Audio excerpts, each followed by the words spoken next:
One, two, three.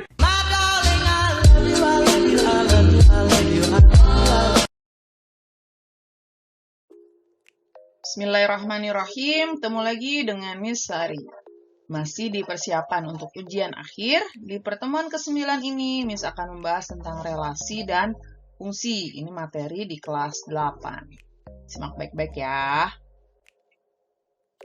Ya, relasi itu adalah himpunan. Jadi relasi dari himpunan A ke himpunan B itu aturan ya. Jadi relasi itu aturan yang menghubungkan anggota-anggota yang di A dengan anggota-anggota yang di B. Cara menyatakan relasi ada beberapa. Pertama, bisa dengan diagram panah. Nah, bentuknya seperti ini. Terus ada dengan himpunan pasangan berurutan. Lalu ada diagram kartesius. Kemudian fungsi. Nah, fungsi atau pemetaan itu relasi juga, tapi memasangkan tiap anggota satu himpunan A dengan tepat satu anggota himpunan B. Jadi, si A itu cuma punya satu pasang. Nah, ini bentuknya contohnya seperti ini nih. Jadi, A-nya kita lihat fokus ke A ya. A ini fungsi, karena ABC-nya cuma punya satu pasang. Yang ini bukan fungsi. Kenapa? Dia ada anggota yang dua pasang nih. Si A-nya punya dua pasang. Maka disebutnya bukan fungsi. Dia karena selingkuh. Nah, yang ini juga bukan fungsi karena ada yang nggak punya anggota pasangan nih, B-nya. Nah, disebutnya bukan fungsi. Nah, jomblo gitu ya, ada yang jomblo. Kemudian notasi fungsi. Notasi fungsi itu bentuknya seperti ini ya, fx ke y. Artinya y itu peta atau bayangan dari x. Kemudian nilai fungsi itu disebut juga hasilnya atau range. Jadi kalau kita masukkan nilai x, nanti ketemu hasil fx-nya itu disebut range. Kemudian ada materi banyak pemetaan. Jadi kalau banyaknya anggota A itu kita sebut P, banyaknya anggota B itu Q. Jadi banyaknya pemetaan atau fungsi itu dibalik. Kalau dari A ke B maka Q pangkat P. Kalau dari B ke A berarti P pangkat Q. Gitu ya. Diingat juga bahwa pada himpunan ya, kalau daerah asal itu disebutnya domain. Jadi kalau A ke B ini, A itu domain atau daerah asal, himpunan B-nya itu kodomain atau daerah kawan. Anggota B yang punya pasangan disebutnya daerah hasil atau range. Ya, jadi ingat domain, kodomain, dan range. Kemudian korespondensi satu-satu. Nah, korespondensi satu-satu itu kalau setiap anggota A punya tepat satu anggota B pasangannya. Demikian juga sebaliknya. Banyaknya korespondensi satu-satu itu pakai faktorial ya. Jadi N kali N-1 kali N-2 terus ya, turun ke bawah dikali sampai ketemu 1. Nah, sekarang kita langsung masuk ke soalnya. Yang pertama, perhatikan gambar diagram panah di samping ini. Relasi dari A ke B adalah, kalau kita lihat dari 1 ke 2, 2 ke 3, 3 ke 4. Nah, selisihnya selalu 1 ya. Maka relasinya bisa kita katakan adalah 1 kurangnya dari, gitu ya. Jadi kan 1 itu 1 kurangnya dari 2. 2 itu 1 kurangnya dari 3. 3 itu 1 kurangnya dari 4. Oke, saya. Berikutnya, nomor 2, pasangan berurutan yang merupakan pemetaan yang mana? Nah, kalau pemetaan kita ingat, hanya boleh punya satu pasang. Berarti yang A dan ada lagi kalau yang B bukan karena satunya banyak pasangannya ya. Yang C ini karena 2-nya ini ada 2. Yang D-nya satunya ada 2. Maka yang A jawabannya. Oke, berikutnya. Suatu fungsi didefinisikan fx 8 min setengah x. Daerah hasilnya adalah, nah karena x-nya min 2, 0, 2, 4, maka kita cari satu-satu nih. Pertama kalau f2, maka x-nya kan sama dengan 2. Jadi 8 dikurang setengah dikali 2. Sama dengan 8 dikurang 1 sama dengan 7. Terus f0.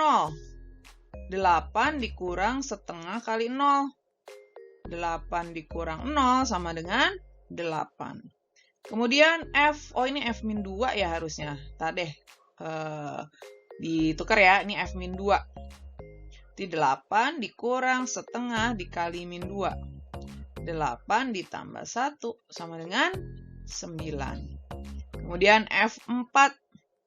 F4 berarti 8 dikurang setengah kali 4.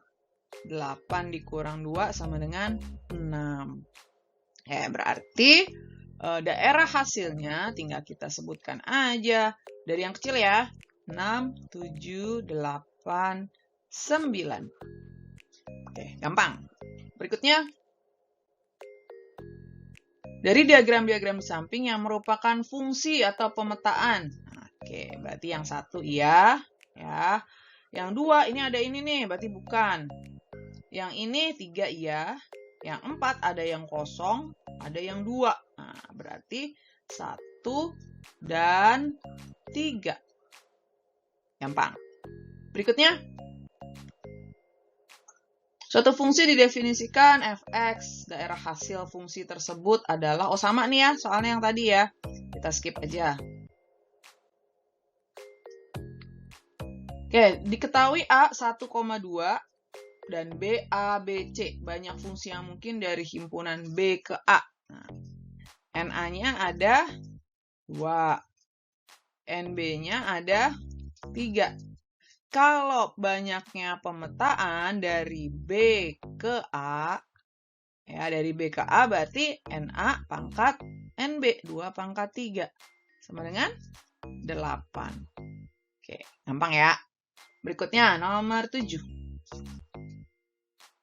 Jika fx sama dengan 3x kurang 2 dan fa sama dengan 16, maka nilai A adalah, nah ini fx, fx-nya 3x min 2. Kalau fa, nah berarti x-nya kan diganti A. 3a kurang 2 sama dengan 16. 3a sama dengan 16 ditambah 2. Maka A-nya 18 dibagi 3 sama dengan 6. Mudah. Berikutnya. Koordinat titik potong fungsi 4x min 24 dengan sumbu x. Nah, kalau dengan sumbu x berarti y-nya sama dengan 0. Ya, maka 4x dikurang 24 ini sama dengan 0. 4x-nya sama dengan 24, x-nya sama dengan 24 dibagi 4. Sama dengan 6. Maka koordinat titik potongnya adalah x-nya 6, maka 6,0. Oke, gampang ya. Berikutnya. Koordinat titik potong fungsi g, x 12 min 5x dengan sumbu y. Kalau dengan sumbu y berarti x-nya yang 0. Kita cari g0. G0 berarti 12 dikurang 5 kali 0. Sama dengan 12. Maka titik potongnya adalah x-nya 0, y-nya 12. Mudah. Lanjut. Suatu fungsi fx 4x kurang 1, fa min 9, f2 sama dengan b. A min b-nya berapa? Oke, kita punya fx sama dengan 4x kurang 1. Kalau fa berarti kan 4a kurang 1 sama dengan min 9. 4a sama dengan min 9 ditambah 1. A-nya min 8 dibagi 4. Min 2. Sekarang nyari b-nya. Kalau F2, F2 itu berarti sama dengan 4 dikali 2. Kan ini mesti tulis lagi nih, Fx sama dengan 4x kurang 1. Berarti kalau F2, 4 kali 2 dikurang 1. Ini katanya sama dengan B. F2 sama dengan B. Berarti 8 dikurang 1. Sama dengan 7. Yang ditanya A kurang B. Berarti A-nya min 2, B-nya 7. Min 2 kurang 7, min 9. Oke, nggak ada yang susah ya. Berikutnya, grafik berikut yang merupakan fungsi P ke Q. Nah, kalau yang A bukan ya, karena ini kan kalau di sini aja ada di sini, ada di sini, ada 2. Yang B juga bukan, karena selalu ada. Ini pun juga sama. Maka jawabannya adalah yang C. Gitu. Oke. Yang terakhir nih, di antara diagram Kartesius berikut yang merupakan pemetaan dari A ke B. Berarti yang C, ya karena yang pasangan cuma satu, cuman yang C. Oke, mudah ya, relasi dan fungsi ini materinya simple dan soal-soalnya juga relatif mudah.